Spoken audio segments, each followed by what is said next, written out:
ਵਾਹਿਗੁਰੂ ਜੀ ਕਾ ਖਾਲਸਾ ਵਾਹਿਗੁਰੂ ਜੀ ਕੀ ਫਤਿਹ ਜੀ।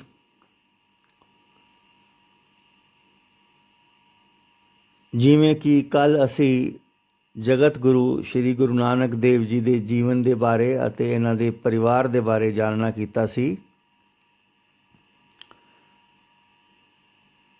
ਸੰਗਤ ਜੀ, ਗੁਰੂ ਨਾਨਕ ਦੇਵ ਜੀ ਨੇ ਜਗਤ ਨੂੰ ਤਾਰਨ ਦੇ ਲਈ, ਵਹਿਮਾਂ ਅਤੇ ਭਰਮਾਂ ਤੋਂ ਜਗਤ ਨੂੰ ਦੂਰ ਕਰਨ ਦੇ ਲਈ ਅਤੇ ਉਸ ਅਕਾਲ ਪੁਰਖ ਦੇ ਸੰਦੇਸ਼ ਨੂੰ ਸੁਣਾਉਣ ਦੇ ਲਈ 4 ਯਾਤਰਾਵਾਂ, ਜਿਸ ਨੂੰ ਅੰਗਰੇਜ਼ੀ ਵਿੱਚ 4 ਜਰਨੀਜ਼ ਅਤੇ ਗੁਰਬਾਣੀ ਵਿੱਚ, ਗੁਰਮੁਖੀ ਵਿੱਚ 4 ਉਦਾਸੀਆਂ ਕਿਹਾ ਗਿਆ ਹੈ, ਉਹ ਕੀਤੀਆਂ ਸੀ।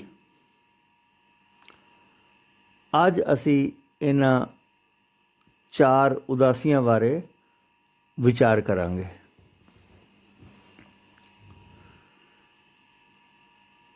ਸੰਗਤ ਜੀ, ਇਤਿਹਾਸ ਦੱਸਦਾ ਹੈ ਕਿ ਇੱਕ ਦਿਨ ਰੋਜ਼ਾਨਾ ਦੀ ਤਰ੍ਹਾਂ ਸਵੇਰੇ ਸ਼੍ਰੀ ਗੁਰੂ ਨਾਨਕ ਦੇਵ ਜੀ ਵੇਹੀ ਨਦੀ ਵਿੱਚ ਇਸ਼ਨਾਨ ਕਰਨ ਨੂੰ ਜਾਂਦੇ ਨੇ ਅਤੇ ਜਦੋਂ ਉਹ ਕਾਫੀ ਸਮੇਂ ਬਾਅਦ ਵੀ ਵਾਪਸ ਨਹੀਂ ਆਏ, ਘਰ ਦੇ ਸਾਰੇ ਜੀਅ ਅਤੇ ਸ਼ਰਧਾਲੂ ਬਹੁਤ ਪਰੇਸ਼ਾਨ ਹੋਏ।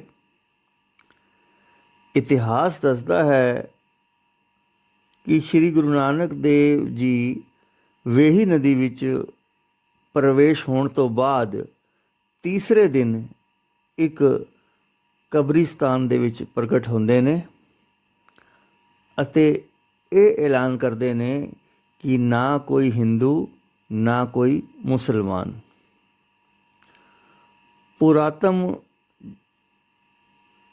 ਜਨਮ ਸਾਖੀਆਂ ਤੋਂ ਪਤਾ ਲੱਗਦਾ ਹੈ ਕਿ ਇਸ ਦੌਰਾਨ ਗੁਰੂ ਜੀ ਇਕਾਂਤ ਵਿੱਚ ਬੈਠ ਕੇ ਕਰਤਾਰ ਦੇ ਧਿਆਨ ਦੇ ਵਿੱਚ ਜੁੜ ਗਏ ਸੀ। ਉਹਨਾਂ ਦੀ ਆਤਮਾ ਅਕਾਲ ਪੁਰਖ ਦੇ ਧਿਆਨ ਵਿੱਚ ਸੱਚਖੰਡ ਪਹੁੰਚ ਚੁੱਕੀ ਸੀ।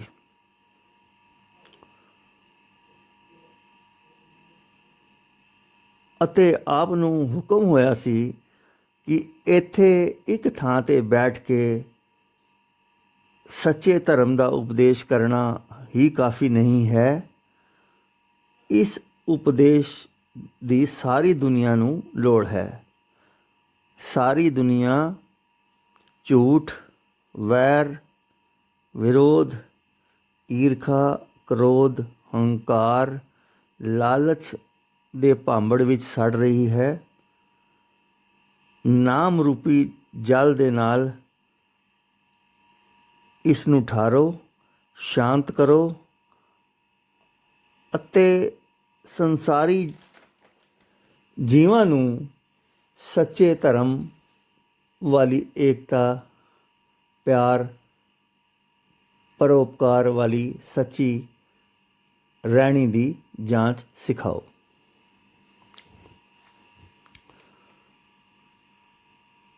ਗੁਰੂ ਨਾਨਕ ਦੇਵ ਜੀ ਜੀਵਨ ਜਾਂਚ ਦੇ ਹੀ ਮੋਢੀ ਨਹੀਂ ਸਨ, ਸਗੋਂ ਇੱਕ ਮਹਾਨ ਪ੍ਰਚਾਰਕ ਵੀ ਸੀ। ਜਗਤ ਨੂੰ ਤਾਰਨ ਦੇ ਲਈ ਆਪ ਜੀ ਨੇ 4 ਯਾਤਰਾਵਾਂ, ਜਿਸ ਨੂੰ 4 ਉਦਾਸੀਆਂ ਕਿਹਾ ਗਿਆ ਹੈ, ਉਸ ਦੀ ਆਰੰਭਤਾ ਆਪ ਜੀ ਨੇ ਕੀਤੀ ਸੀ। ਸੁਣੀ ਪੁਕਾਰ ਦਾਤਾਰ ਪ੍ਰਭ, ਗੁਰੂ ਨਾਨਕ ਜਗ ਮਾਹੇ ਪਠਾਇਆ। ਆਪ ਨੇ ਸਨ 1497 ਨੂੰ ਸੁਲਤਾਨਪੁਰ ਦੀ ਧਰਤੀ ਤੋਂ ਆਪਣਾ ਪਹਿਲਾ ਪ੍ਰਚਾਰ ਦੌਰਾ ਆਰੰਭ ਕੀਤਾ। ਮਨੁੱਖ ਜਾਤੀ ਨੂੰ ਕਰਮ ਕਾਂਡਾਂ 'ਚੋਂ ਮੁਕਤ ਕਰਨ ਦੇ ਲਈ ਪਰਮਾਤਮਾ ਦੇ ਨਾਮ ਨੂੰ, ਪਰਮਾਤਮਾ ਦੀ ਯਾਦ ਨੂੰ ਆਪਣੇ ਦਿਲ ਦੇ ਵਿੱਚ ਵਸਾਉਣ ਲਈ ਅਤੇ ਆਪਣੇ ਜੀਵਨ ਨੂੰ ਸਫਲ ਕਰਨ ਦੇ ਮਕਸਦ ਦੇ ਨਾਲ ਆਪ ਨੇ ਪਹਿਲੀ ਜੋ ਯਾਤਰਾ ਹੈ ਉਹ ਪੂਰਬ ਦੇਸ਼ਾਂ ਦੇ ਵਿੱਚ ਕੀਤੀ ਸੀ, ਜਿਸ ਵਿੱਚ ਉਹਨਾਂ ਨੇ ਐਮਨਾਬਾਦ, ਲਾਹੌਰ, ਮੁਲਤਾਨ ਦਾ ਦੌਰਾ ਕਰਕੇ ਦਰਿਆ ਰਾਵੀ, ਬਿਆਸ, ਸਤਲੁਜ ਦੇ ਪਾਣੀ ਨੂੰ ਵੀ ਲੰਘ ਕੇ ਮਲੇਰਕੋਟਲਾ, ਕੁਰਸ਼ੇਤਰ, ਕਰਨਾਲ, ਪਾਣੀਪਤ ਤੋਂ ਹੁੰਦੇ ਹੋਏ ਹਰਿਦੁਆਰ, ਦਿੱਲੀ, ਮਥੁਰਾ, ਅਯੋਧਿਆ, ਲਖਨਊ, ਬਨਾਰਸ, ਇਲਾਹਾਬਾਦ, ਪਟਨਾ, ਬੰਗਾਲ ਵਰਗੀਆਂ ਜਗ੍ਹਾ 'ਤੇ, ਇਸ ਜਗ੍ਹਾ 'ਤੇ ਜੋ ਧਾਰਮਿਕ ਜਿਹੜੇ ਸਥਾਨ ਨੇ, ਉੱਥੇ ਲੋਕਾਂ ਨੂੰ ਸੱਚ ਦਾ ਮਾਰਗ ਵਿਖਾਇਆ। ਕਰੀਬ 12 ਸਾਲ ਬਾਅਦ ਗੁਰੂ ਨਾਨਕ ਦੇਵ ਜੀ ਆਪਣੇ ਦੇਸ਼ ਵਾਪਸ ਪਹੁੰਚੇ। ਇਸ ਉਦਾਸੀ ਵਿੱਚ ਭਾਈ ਮਰਦਾਨਾ ਜੀ, ਜੋ ਇੱਕ ਰਬਾਬੀ ਸਨ, ਉਹ ਉਹਨਾਂ ਦੇ ਸਾਥੀ ਸੀ। ਪਹਿਲੀ ਉਦਾਸੀ ਦਾ ਸਮਾਂ 1497 ਤੋਂ 1509 ਤੱਕ ਦਾ ਸੀ। ਸੋ ਇਸ ਉਦਾਸੀ ਵਿੱਚ ਗੁਰੂ ਨਾਨਕ ਸਾਹਿਬ ਜੀ ਨੇ ਧਾਰਮਿਕ ਆਗੂਆਂ ਦੇ ਨਾਲ ਮੁਲਾਕਾਤ ਕਰਕੇ ਉਹਨਾਂ ਨੂੰ ਆਪਣੇ ਫਰਜ਼ਾਂ ਦੇ ਨਾਲ ਜਾਣੂ ਕਰਵਾਇਆ। ਦੂਜੀ ਉਦਾਸੀ ਗੁਰੂ ਨਾਨਕ ਦੇਵ ਜੀ ਨੇ ਦੱਖਣ ਦੇ ਵਿੱਚ ਕੀਤੀ ਸੀ,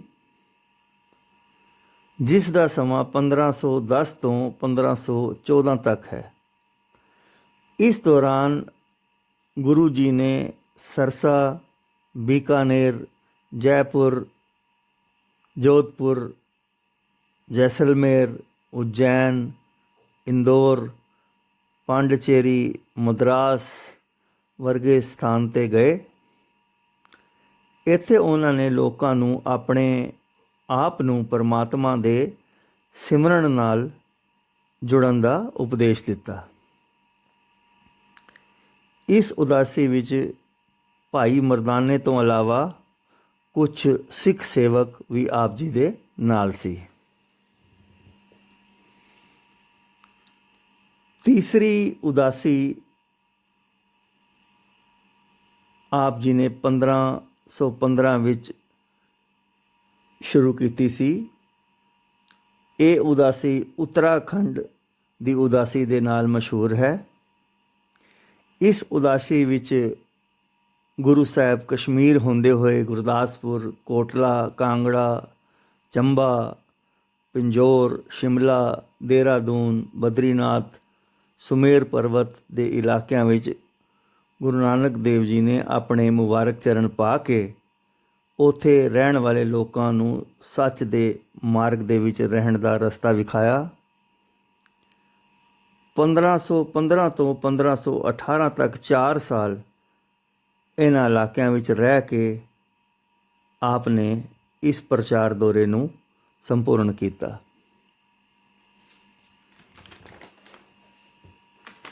ਗੁਰੂ ਨਾਨਕ ਦੇਵ ਜੀ ਦੀ ਜੋ ਆਖਰੀ ਅਤੇ ਚੌਥੀ ਉਦਾਸੀ ਸੀ,